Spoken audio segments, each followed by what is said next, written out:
It's a long way. Señores. Practicar y confirmar todas las cosas entregándoles a ellas nuestro propio ego es ilusión. ¿Qué significa esto? Significa que cualquier manera que tengamos nosotros de interpretar nuestra realidad es de base ilusoria. Una ilusión. Sí, nosotros partimos de un esquema de pensamiento occidental basado en axiomas. Incluso nuestra propia manera de entender el espacio es tridimensional, es geometría euclidiana. Y la geometría euclidiana también es un salto de fe, como cualquier tipo de principio químico, físico o matemático. Un salto de fe axiomático. Bien, señores, es pues todo propio ego e ilusión. Todas las cosas se adelantan, practican y confirman el ego. Cuando es así, cuando invertimos la ecuación, cuando dejamos de definirnos como Miguel Villalba rodeado de mesas, de sillas y de copas de cerveza, y empecemos a definirnos como copas de cerveza, sillas y mesas que rodeando generan un espacio que se convierte en Miguel Villalba, a lo mejor, bajo esa inversión semántico-cósmica y espiritual, la propia conciencia y la propia definición de Miguel Villalba esté mucho más concretizada, mucho más cercana a esa individualidad y al mismo tiempo universalidad a la cual solamente tendremos acceso de forma muy perentoria, muy reductivista, muy sorda, muda, ciega, atáctil y anósmica en esta realidad di questo sistema solare. Yeah, yeah. Voli imprevedibili. No, me callo, una canción de Battiato. Seguimos, señores y señores. ¿Son Budas divinos aquellos quienes están grandemente ilusos acerca de la iluminación? Esos son sensibles. Cuando los Budas son genuinamente Budas, ya no es necesario para ellos saberse conscientes de que lo son. Aún así, son Budas realizados y continúan realizando su propia divinidad. Aprender el camino del Buda es aprender nuestro propio ser. Aprender el propio ser es precisamente olvidarse del propio ser, en términos egoicos, egóticos. Olvídese usted de aquello que representa en esta cuerda material. Sea usted un exitoso hombre de negocios o sea usted un vagabundo viviendo debajo de un puente, olvídese usted de esa definición. Olvidarse del ser es confirmado por todas las cosas. Ser confirmado por todas las cosas es efectuar la caída de mente y cuerpo de uno mismo y la caída de mente y cuerpo de todos los demás. De la misma manera en que usted es capaz de arrastrar a su propio nivel evolutivo a todos los que le rodean, su propio aniquilamiento egoico y egótico derivará en el aniquilamiento egoico y egótico de todo lo que le rodea, puesto que usted y su propio pensamiento es el que genera la realidad. En este sentido, usted es Dios. Es la definición budista zen más hardcore, más nihilista llevada al extremo. Usted es esa sustancia, pero no esa sustancia spinoziana. No, más allá de la sustancia spinoziana, porque la sustancia de Spinoza partía de pensamiento y espacio. Y el pensamiento y el espacio también es una proyección búdica. Es otra reverberación de una necesidad absolutamente reductivista de acotar una realidad divina que no tiene acceso posible desde nuestra propia mente, capacidad cognitiva. Es por ello todos estos vídeos una masturbación, un acto onanístico. Sí, señoras con señores, es onanismo puro. Onanismo puro. Pero, señoras con señores, este onanismo puro representa balizas inocentes, absolutamente naif, de todos aquellos que forman parte de nuestra malograda historia de la humanidad. Sí, Platón, Pitágoras, Hermes, todos aquellos que caímos en esta cuerda orgánica, somos pequeñas marionetas de Frank Oz en Barrio Sésamo. En nada nos distinguimos de la rana Gustavo, del reportero más dicharachero, o de Spinette, de Don Pimpón o de Caponata. Bien, señores, déjeme terminar. Practicar y confirmar todas las cosas entregándoles nuestro propio ego y que todas las cosas se adelanten, practiquen y confirmen al ego, constituye un giro completo en dirección al acercamiento. ¿Al acercamiento a qué? ¿A qué? ¿A qué? ¿Qué? ¿Qué? ¿Qué? ¿Qué? La gran pregunta, ¿qué? No tiene ningún tipo de transposición divina ni búdica. El qué es algo a los cuales jamás tendremos acceso. El primero, practicar y confirmar todas las cosas entregándoles nuestro propio ego, indica un acercamiento del ego hacia las cosas. Y el último, que todas las cosas se adelanten y practiquen y confirmen al ego, como decíamos antes, es un acercamiento de todas las cosas hacia el ego. Este giro o desplazamiento no es, sin embargo, una inversión dentro de una misma dimensión. Hay entre el primero y el último una diferencia esencial en la dimensión. El primero, es decir, como ego acercarnos al conocimiento de las cosas, acercándonos a los objetos, indica la dimensión de la ilusión. Sí, el nivel puramente orgánico y material es pura ilusión, porque mediante un acercamiento del ego hacia las cosas, solo es posible conocerlas desde el punto de vista subjetivo del sujeto. Esto es mecánica cuántica. Ninguna mesura científica tiene ningún tipo de valor en términos empíricos, reales y precisos, puesto que ya no solamente nuestro propio filtro individual contamina la observación, sino incluso los instrumentos científicos que utilizamos para evaluar una relación, llámelo ustedes microscopios, telescopios, si ustedes miran a los astros o miran a las bacterias, incluso esos propios instrumentos que utiliza representan ya un filtro que le alejan de la propia esencia empírica, nouménica, hasta incluso fenomenológica, porque aquello que nosotros interpretamos como realidad puede no serlo para el vecino de al lado. Tanto es así que yo me pongo a mirar a Jennifer Lawrence con un colega y le digo, mira qué maravilla Jennifer Lawrence. Y el colega le dice, pues a mí me gusta más Leticia Sabater. ¿Y qué le va usted a replicar a ese colega? Absolutamente nada le puede usted replicar en términos empíricos. Bien, déjenme terminar. Dice, solo es posible conocer las cosas desde el punto de vista subjetivo del sujeto, es decir, solo desde fuera y no desde el interior, y de este modo las cosas no son conocidas tal cual son en sí mismas. Nos quedamos en el fenómeno, que es absolutamente subjetivo, y jamás llegamos a alcanzar ni tan siquiera a arañar el noúmeno, la esencia, el corpus de aquello que observamos. El último, en cambio, significa la dimensión de la iluminación, es decir, dejar que los objetos sean los que le definan a usted, y no usted a los objetos. Porque un acercamiento de todas las cosas hacia el ego ofrece un conocimiento claro de las cosas en sí mismas, sin ninguna distorsión subjetiva, puesto que en este caso es la copa de cerveza o la mesa sobre la cual yace esa copa de cerveza las que están, de alguna manera, dilucidando cuál es mi propia naturaleza. Yo vengo definido por esos objetos que hasta entonces, considerándolos yo seres inertes, les daba un nombre y un apellido, e incluso definía una consistencia, nósmica, táctil, visual, auditiva. Ahora soy yo, el sujeto observado por todo aquello que me rodea.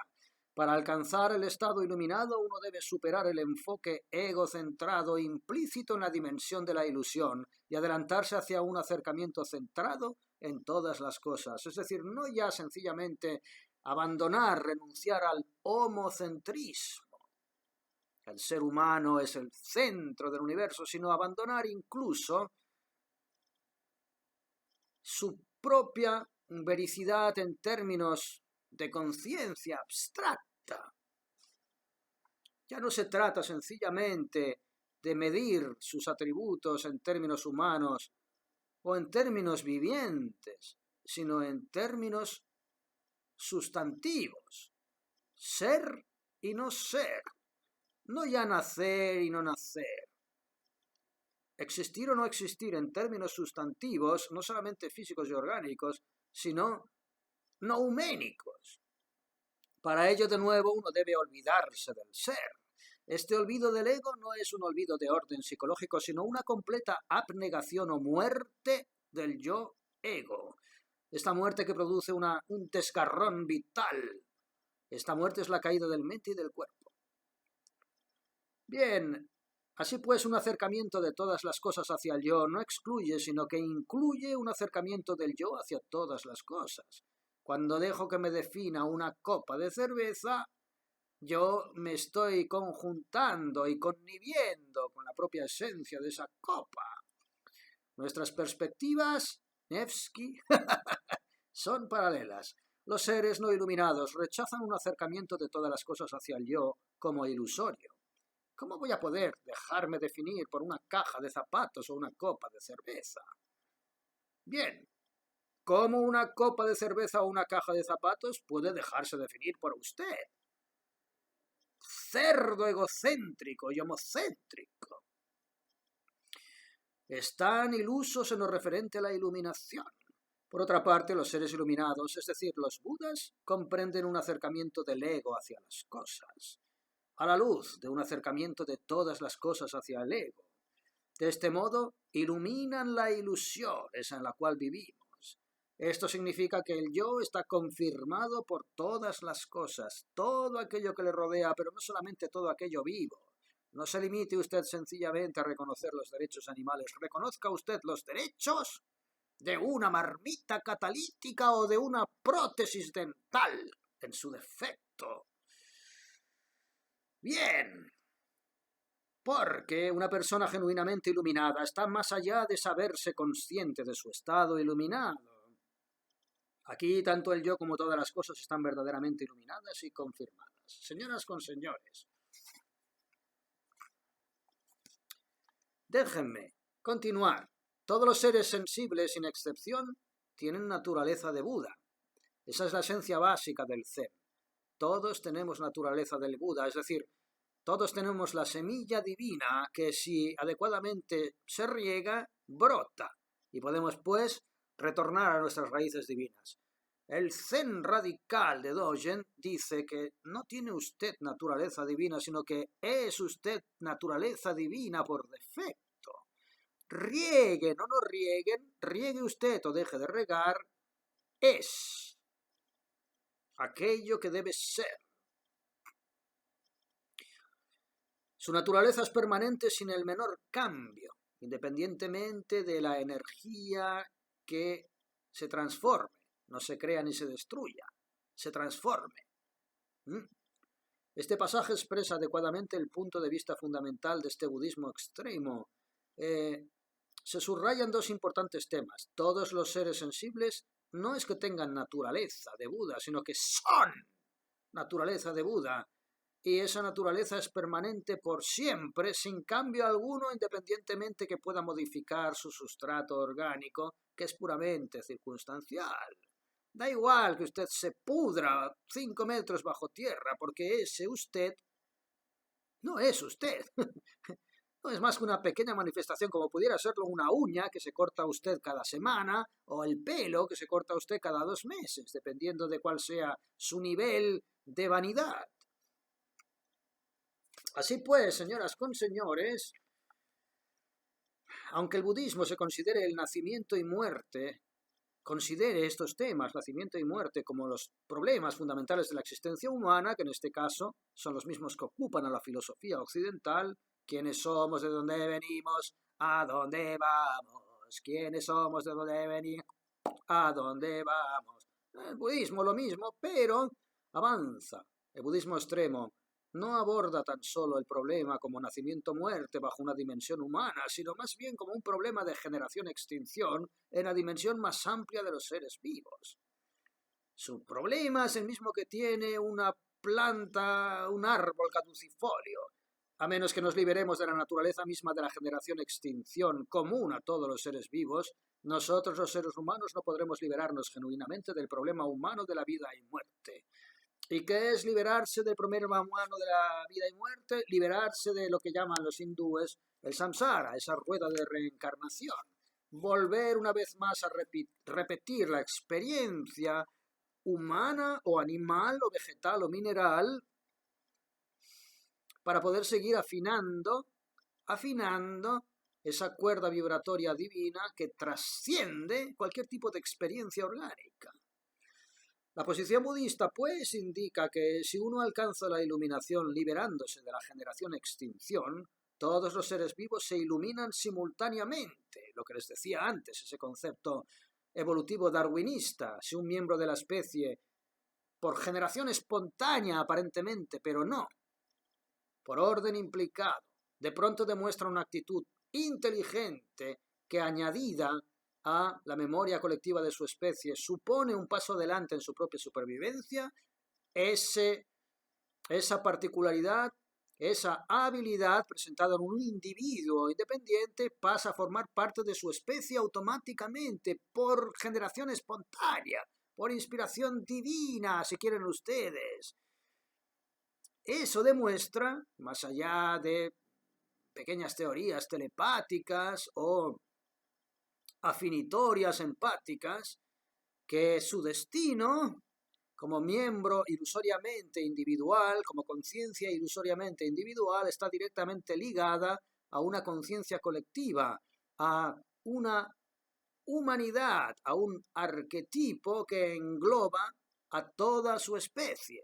Y es por ello, señor o señora, o en su defecto señoro, que todo aquello que usted hace, dice, piensa y realiza, sobre todo, tiene muchísimo peso en el futuro de la evolución de su propia especie. Y es por eso que es usted tan extremadamente importante y tan indefectiblemente imprescindible para la evolución de la propia naturaleza divina y de su propio concepto holístico y total y global. Dice pues, la posición budista indica que si uno alcanza la iluminación liberándose de la generación-extinción, todos los seres vivos se iluminan simultáneamente y en la misma medida al ser liberados de la generación-extinción, el samsara. Ello es debido simplemente a que la generación-extinción misma, común tanto a los humanos como a todos los demás seres vivos, porque todos nacen y mueren los seres vivos, queda ahora sobrepasada, revelándose entonces la realidad universal inmutable. Según una tradición budista, exclamó en el momento de su iluminación, ¡magnífico! ¿Cómo puede ser que todos los seres sensibles estén provistos con la sabiduría intrínseca del Buda? Porque no tienen el germen del Buda, son el germen del Buda. Incluso cuando uno cree que ya ha alcanzado la iluminación, si desde ese punto de vista los otros seres no están asimismo igualmente iluminados, su iluminación no es genuina. De ahí viene aquello de no se puede dejar atrás al prójimo, porque del destino del prójimo depende el suyo mismo, y por ello todo aquello que hace y dice, en función de mejorar la calidad de vida de aquellos que le rodean humildemente, es aquello a lo que usted ha venido a esta puñetera cuerda infernal y dantesca.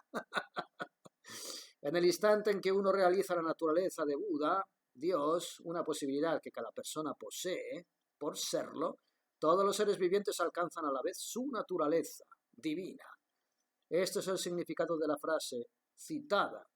Todos los seres vivos poseen la naturaleza de Buda. No, más allá, son la naturaleza de Buda. Al conocimiento simultáneo, añado yo, transmitido a todos los seres de su especie. Volvemos a remontarnos a esa reminiscencia absolutamente sorda y muda de Russell, que no ya de Darwin, de Russell, de cuyos conocimientos Darwin se aprovechó para redactar Su origen de las especies. Bien, señoras y señores, obviamente esta lectura implica que aunque todos los seres vivos estén en este momento inmersos en la ilusión física y orgánica en la que vivimos, pueden iluminarse alguna vez en lo futuro debido a su potencialidad búdica. Pero en realidad la naturaleza de Buda es comprendida entonces como objeto poseído ya potencialmente y como meta a ser realizada por el sujeto. Es decir, debemos desarrollar nuestras capacidades divinas. No. El Zen radical le dice que usted no debe desarrollar nada, puesto que ya es. Es. Según se dijo, pues, en el budismo el problema del nacimiento y muerte como problema fundamental de la existencia humana es tratado no solamente como una cuestión de nacimiento y muerte dentro de una simple dimensión humana, sino como un problema de generación-extinción dentro de la dimensión total viva. Bien. Un paso más allá del budismo extremo es que no solamente se trata ya de generación y extinción, que nos afecta tanto a un ser humano como a una planta o a un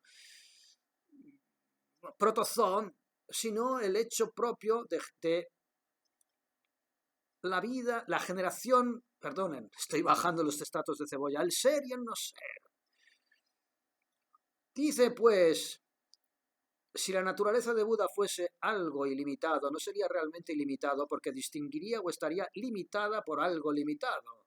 Por consiguiente, para este punk del Zen, que es Dogen, la naturaleza de Buda no es algo innombrable, sino lo innombrable.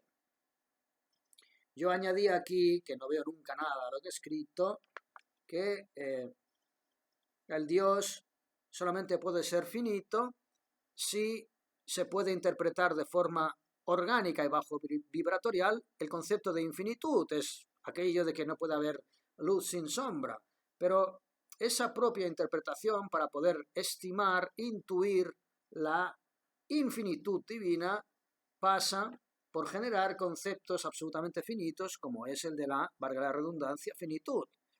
Para poder apreciar la inmensidad de la luz, uno tiene que poder rebajarse al concepto de la oscuridad. La diferencia entre la idea de la naturaleza de Buda en Dogen, el radical del Zen, y la idea de Dios como sustancia en Spinoza, puede hacerse aún más comprensible si tomamos en consideración sus relaciones con las cosas en el universo. En Spinoza, el Dios único tiene que sepamos los atributos de cogitatio, pensamiento y extensión, como decía antes, espacio y tiempo, básicamente. Las cosas particulares y finitas son llamadas los modos de Dios, los cuales dependen y están condicionados por el divino e infinito ser. Bien, en el Zen radical, ni espacio ni tiempo. La sustancia trasciende al pensamiento y a la extensión spinoziana. ¿Qué he puesto aquí? Es nihilismo extremo, efectivamente, sí. ¿Qué significado tiene entonces para la naturaleza de Buda las cosas particulares y las cualidades particulares? Dado que la naturaleza de Buda es no sustancial, ninguna cosa o cualidad particular en todo el universo corresponde o es representada por la naturaleza de Buda. En términos de modo y de atributo, cada cosa particular es un modo. Es un modo que por sí mismo tiene un significado existencial, pero que de ninguna de las maneras puede definir ningún concepto divino, porque eso trasciende, señoras y señores, a nuestra propia naturaleza, y porque, como les he dicho más de una vez, no se le pueden pedir peras al alma.